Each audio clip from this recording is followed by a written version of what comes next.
우리 인류가 원자력을 사용하게 된 지 꽤 오랜 시간이 흘렀습니다. 임계 질량 이상의 핵물질이 모이면은 핵분열하면서 막대한 양의 에너지를 쏟죠. 이 에너지를 이용한 것이 바로 원자력입니다.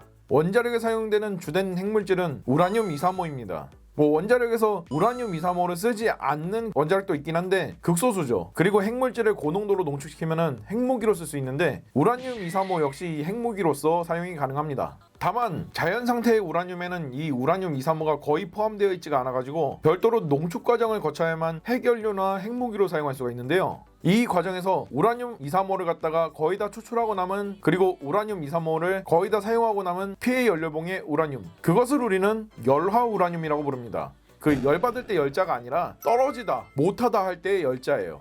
당연하지만 원자력에 필요한 우라늄 235를 갖다가 전부 다 추출해내거나 혹은 다 사용하고 나서 남은 찌꺼기 우라늄이라는 뜻이니까 저질 우라늄이라는 의미로 이렇게 부르는 겁니다. 하지만 이 저질 우라늄도 활용처가 무궁무진합니다.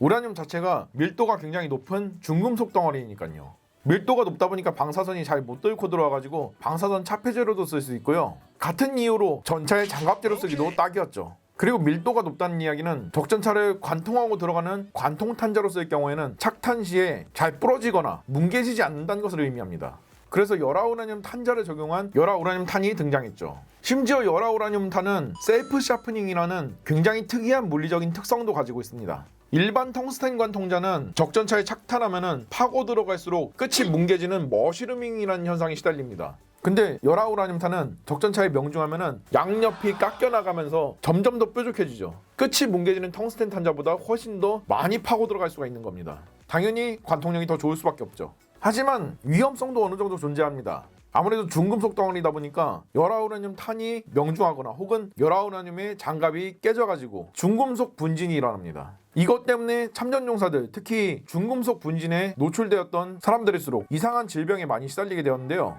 이것도 열화우라늄이 원인으로 추정이 될 뿐이지 아직까지 명확한 역학조사 결과가 나오거나 원인이 규명된 것은 또 아닙니다.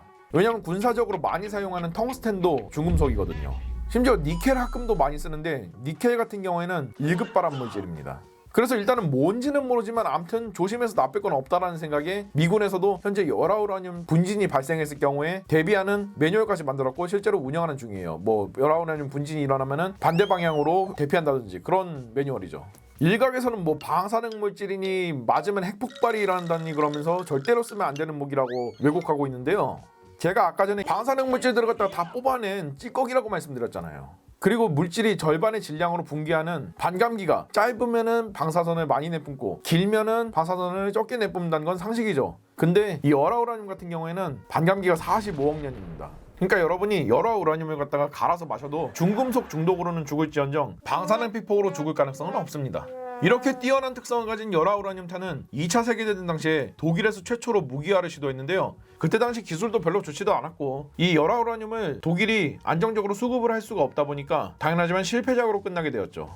그러나 2차 세계대전 종전 이후 인류가 원자력 시대로 티어업을 하게 되면서 수많은 열화우라늄을 득템할 수가 있었죠. 특히 사용 후 핵 연료를 갖다가 재처리하는 시설, 그리고 우라늄을 농축하는 시설을 동시에 다 갖춘 핵보유국들에서는 열화우라늄을 굉장히 저렴한 값에 안정적으로 수급하는 것이 가능했었습니다.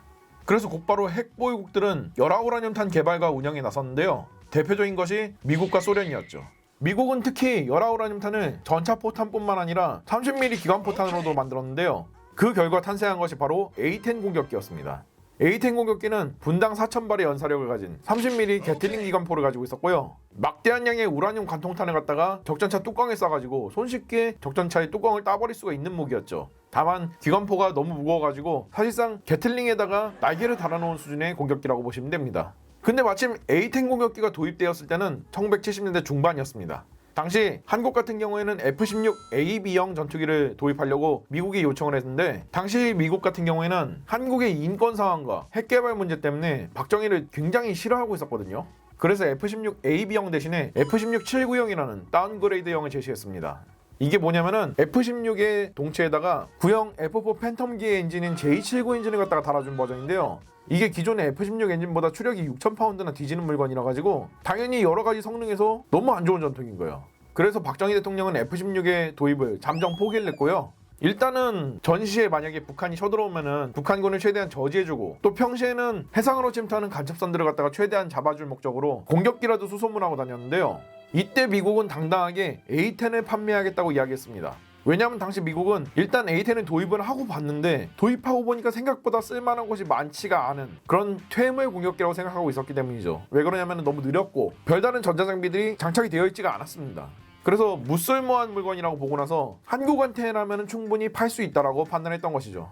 근데 이때 박정희 대통령은 A-10의 주모기가 30mm 게틀링 기관포에 쏘는 열화우라늄탄이었다는 것에 주목했습니다. 왜냐면은 북한군 역시 만약에 남침을 하게 되면은 대량의 기갑부대를 앞세워가지고 쳐들어올 게 뻔한데, 당연히 공중에서 북한군 전차들을 갖다가 뚜껑을 뽕뽕 딸 수가 있다면은 굉장한 이득이었기 때문이죠. 그래서 박정희 대통령도 A-10을 팔 거면은 열화우라늄탄을 갖다가 동시에 팔아달라고 미국 정부에 요청했습니다. 그러나 미국은 이런 지하에 거절했죠. 한국은 시무룩했고, 이때 이후로 한국은 열화우라늄탄에 대한 환상과 집착이 생기게 되었습니다. 그리고 한국인들이 어떤 사람들입니까? 불굴의 투지를 가진 사람들 아니겠습니까? 그래서 열화우라늄탄을 외국에서 사올 수가 없다라고 하면은 직접 만들어 쓰자라고 결의했죠.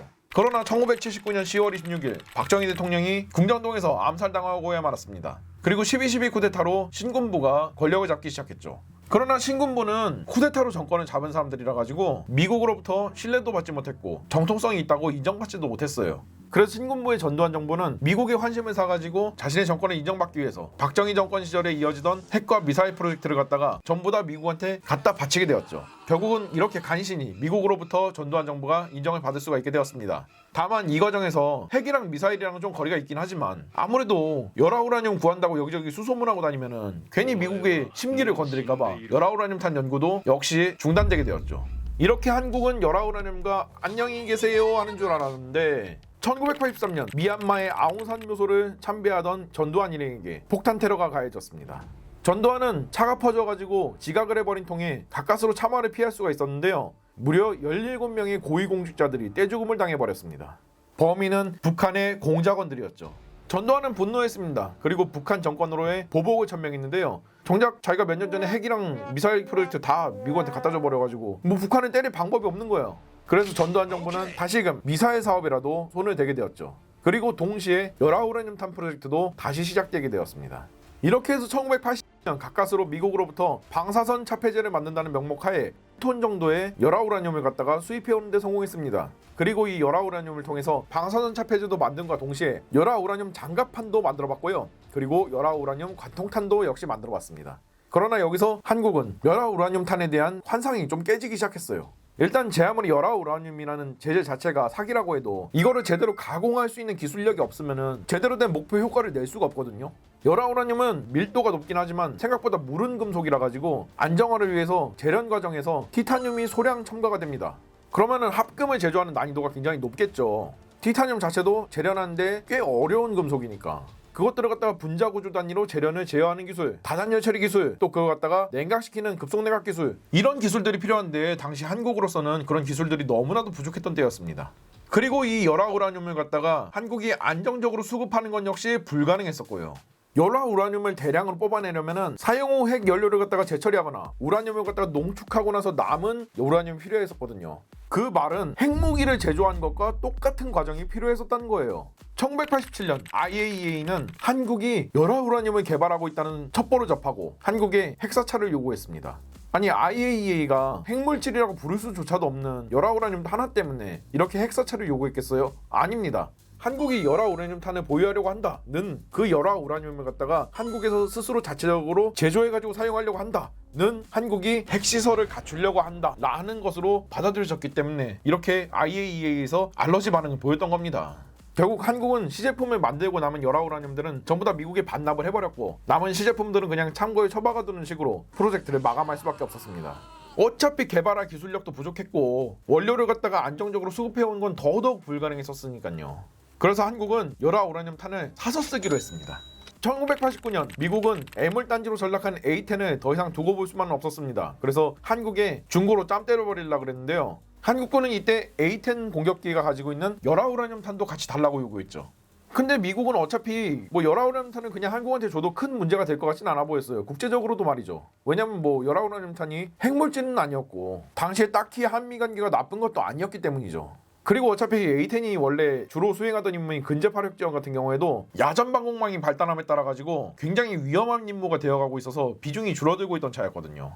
그래서 A10도 나중 가면 주로 공대지 미사일인 매버릭 셔틀로 전락을 했죠. 그래서 어차피 남아도는 30mm 열아우라늄탄의 재고도 골머리였는데 그냥 여차하면 열아우라늄탄 재고탄을 갖다가 다 넘겨줄 기세로 한국과 협상에 임했던 것이죠. 그러나 1990년 걸프전이 터져버리고 말았습니다. 이때 A10은 이라크군의 기갑부대들을 갖다가 일방적으로 학살하는 엄청난 전과를 올렸죠. 결국 A10의 퇴역은 취소되었고 지금까지도 날아다니게 되면서 한국의 열아우라늄탄 보유 시도는 실패로 막을 내리게 되었습니다. 이렇게 한국은 따흐흑을 외치고 있었는데요. 이때 구세주가 나타났습니다. 1990년 한국은 북방 외교의 일환으로 소련과 수교를 하게 되었습니다. 다만 공짜로 수교를 한 건 아니었고요. 소련은 당시 친구비로 30억 달러, 지금 가치로 15조 원 정도를 갖다가 묻지도 따지지도 않고 빌려줄 것을 한국에 요구했습니다. 왜냐하면 소련은 당시 돈이 없었거든. 외교적인 업적이 필요했던 노태우 정부는 흔쾌하게 이 돈을 빌려줬죠. 그러나 고작 수교 다음해인 1991년 오랜 지병으로 소련이 붕괴되고 신생 러시아가 들어섰습니다. 그러나 러시아는 돈 없는 거지 국가였죠.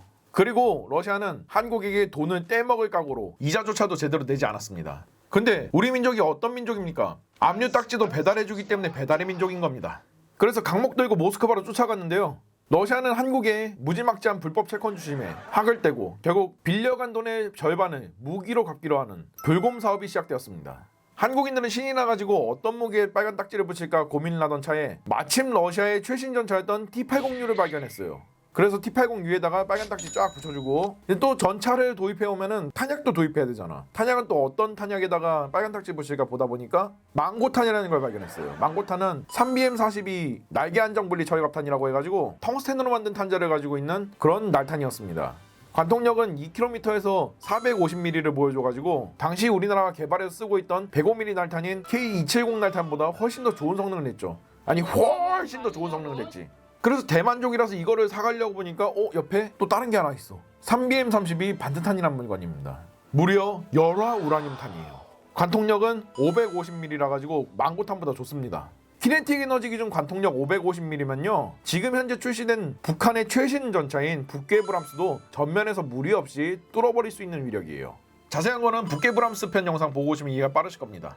이 날탄은 러시아의 박살난 경제로 인해서 러시아가 분명히 열아우라늄을 갖다가 굉장히 저렴하고 안정적으로 수급할 수 있는 나라임에도 불구하고 러시아군의 보급량이 딸렸던 그런 탄입니다. 심지어 2022년에 우크라이나 전쟁 딱 시작하니까 러시아군은 반트탄은 고사하고 아니 망고탄도 부족해서 난리였잖아. 그래서 한국은 일단 덜컥 반트탄 해달라고 했습니다.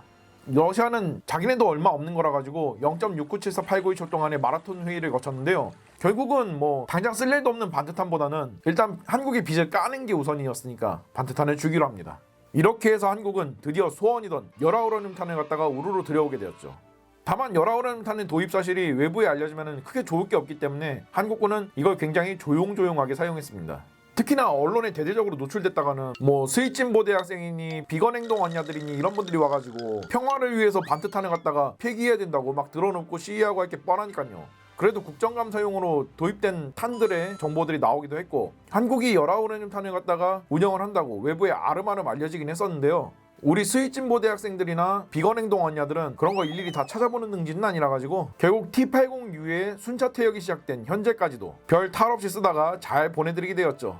아마 T-80U 전차들은 우리가 북벌에 나서지 않는 이상은 전면에 나설 일이 없다 보니까 반트탄은 창고에서 예비물자로 보관될 것입니다. 다만 이렇게 한국과 열아우라늄탄의 인연이 끝났느냐? 저는 아니라고 생각합니다.